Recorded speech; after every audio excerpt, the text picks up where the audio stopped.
There's something about Ski-Doo snowmobiles that make them stand out from all the other brands. Now, I don't know if that's their French-Canadian influence on their design, or the European influence on their engines, or just the fact that Ski-Doo pretty much invented this whole industry. Whatever it is, there's no denying that BRP can make a heck of a snowmobile. So for this round in Afterburn, we're going to look at one of their best, the 2021 MXZ XRS 850. I don't feel jealousy, I don't feel envy. This is normally more unhealthy for me.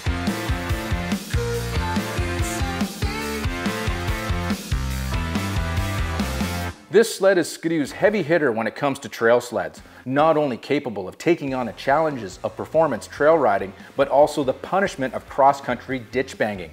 The XRS is basically the closest thing to a snowcross sled you can buy from the dealership and has all the good bits attached to the Gen 4 chassis. Out front is the RazX front suspension that's been around for a couple of years now, but there's a few things different for 2021.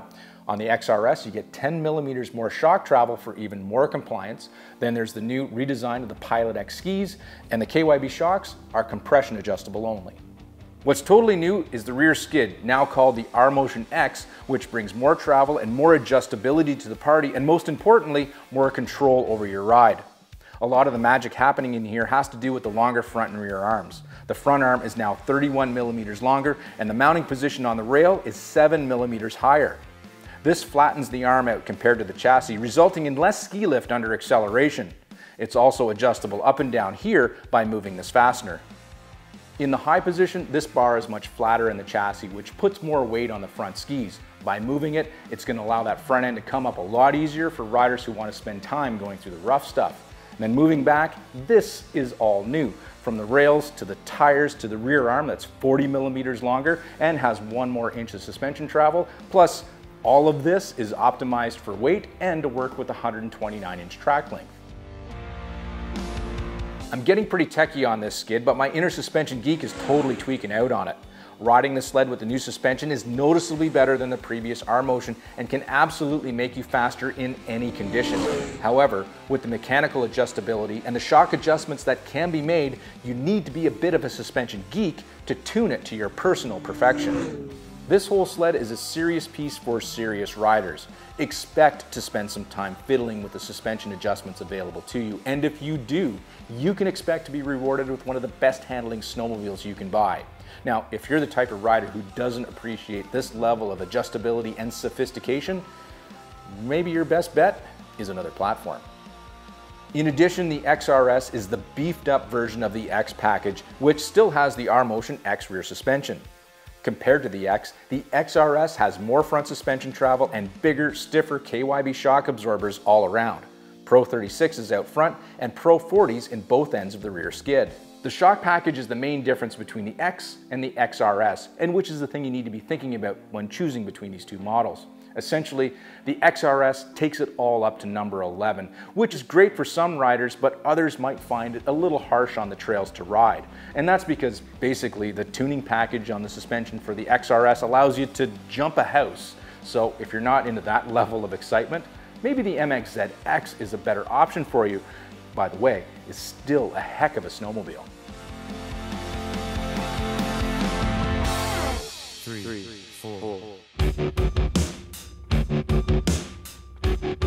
These MXZs are available in either a potent little 600R or 850 model like this one. When left to choose around here, we'll pretty much always opt for displacement, so the 850 was the natural choice. This engine pairs to this chassis like a fine wine with a bourgeois meal. Equipped with a P-drive clutch, back shifts are instantaneous at slower speeds and only seem to mellow out as speeds increase above 70 miles an hour. Finessing the engine and drive package at slow speeds does take a little bit of getting used to with this thing, but then again, so does riding it. And that's because not only is this sled unique in the industry, its riding style is also unique as well. This sled puts you very far forward on the chassis, with the XRS a little further forward than the MXZs because the steering post is moved forward on this model as well. All this makes you ride the Ski-Doo brand just a little bit differently than the others. This machine makes you want your body position to move forward over top of the spindles to really make it dance in the corners. But once you've got that figured out, boy does she two-step. The MXZ is one of the most precise sleds on the snow and feels very planted and sure-footed. Inside ski lift though is almost too little at times, and if you're not on top of your setup, the sled starts to develop a little understeer in the corners.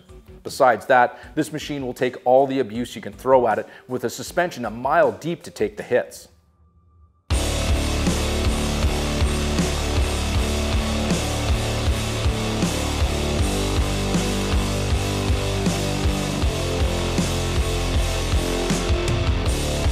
Switching gears here, I wanted to talk about what this sled looks like, which is pretty cool with the liquid titanium and red lava coloration. But there is one thing missing, and it's approximately right here. That's right, there is no windshield, which is pretty cool, but it's also pretty cold. Now, any proper XRS rider would be totally fine with being cold like this, but if you don't feel like riding like Ironman at -20, maybe a trip through the BRP Parts and Accessories catalog for a windshield might be a good idea. Other details on this machine is the quick adjust system that allows you to make key tuning changes to the rear slide without getting under your sled. And it has the Ice Ripper XT track. Now all these items can be specially ordered in the spring, but what's missing here is the adjustable TX ski package compared to the Pilot X ski, both of which have been redesigned for 2021. Additionally, this sled has the normal gauge package compared to the panoramic 7.8-inch wide color display. The new dash is actually something I wish we had. As we're getting more accustomed to the connectivity these displays give to the rider, the more you miss it when it's not there. Overall, the Ski-Doo MXZ XRS will over-deliver on the expectations of any rider who chooses to bring this bad boy home, which is exactly what I'm going to do the second that camera turns off.